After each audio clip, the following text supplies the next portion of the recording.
اچھا عبداللہ، جیسے آپ نے بتایا کہ مکہ فتح ہو جاتا ہے اور اس کے بعد غزوہ حنین آلسو ٹیکس پلیس، قریباً حضور صلی اللہ علیہ وسلم کو 21 ایئرز ہو گئے ہیں اسلام کا میسج پھیلاتے ہوئے. I just wanted to understand کہ what goes on in the last 2-3 years of prophet.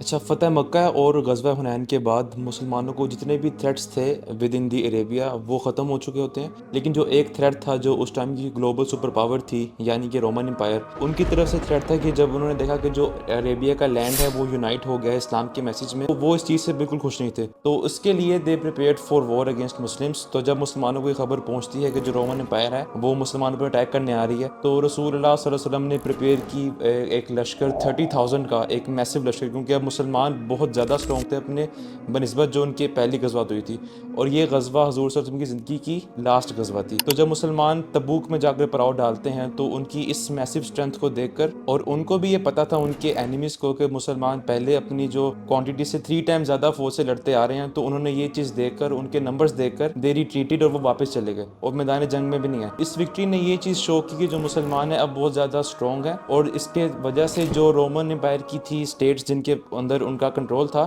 وہ اب مسلمانوں کے اندر آ جاتی ہیں اسلام قبول کر کے، مسلمانوں کی وہ ویسل اسٹیٹس بن جاتی ہیں. اور اس کے بعد ہم دیکھتے ہیں کیسے عربیہ ایمرج ہوتا ہے as a global super power. اچھا، عربیہ کا as a Muslim super power emerge ہونا ہمارے لیے ایک بہت بڑا سبق رکھتا ہے اگر ہم چاہتے ہیں کہ آج کی مسلم امہ کو دوبارہ سے ریوائیو کیا جائے. So we simply need to follow the footsteps of prophet محمد صلی اللہ علیہ وسلم. اب وہ فٹ اسٹیپس کیا تھے کہ آپ صلی اللہ علیہ وسلم نے سب سے پہلے اسلام کا جو ایسنس ہے اس کو ایک اسٹیٹ کے اندر اور انٹرنل لائفز کے اندر جو ہے نارملائز کرایا. دوسرے نمبر پہ جو چیز ہم دیکھتے ہیں دیٹ از بردرہڈ، کہ وہی قبائل جو پہلے ایک دوسرے کے خون کے پیاسے تھے بعد میں کس طرح وہ ایک دوسرے کے لیے جان دینے کو تیار ہو. And number 3 is proactive approach in understanding the threats and the need to retaliate. تو اگر یہی 3 چیزیں آج کل کے دور میں اگر ہم انکلوڈ کر لیتے ہیں کہ سب سے پہلے اپنی زندگیوں کے اندر اسلام کو لیں، پھر ایز اے اسٹیٹ اسلام کا جو ایسنس ہے اس کو انکلوڈ کر لیں، اور اس کے بعد پھر جو بردرہڈ ہے کہ ہم دیکھتے ہیں کہ مسلم کنٹریز جو اس وقت اسکیٹرڈ ہیں، اس وقت جس طرح قبائل اسکیٹرڈ تھے،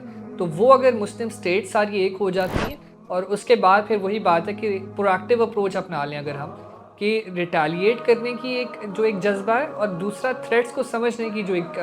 سوچ ہے، اس چیز کو ڈیولپ کرنے کی بہت ضرورت ہے اگر ہم آج کی مسلم امہ کو ریوائیو کرنا چاہتے ہیں.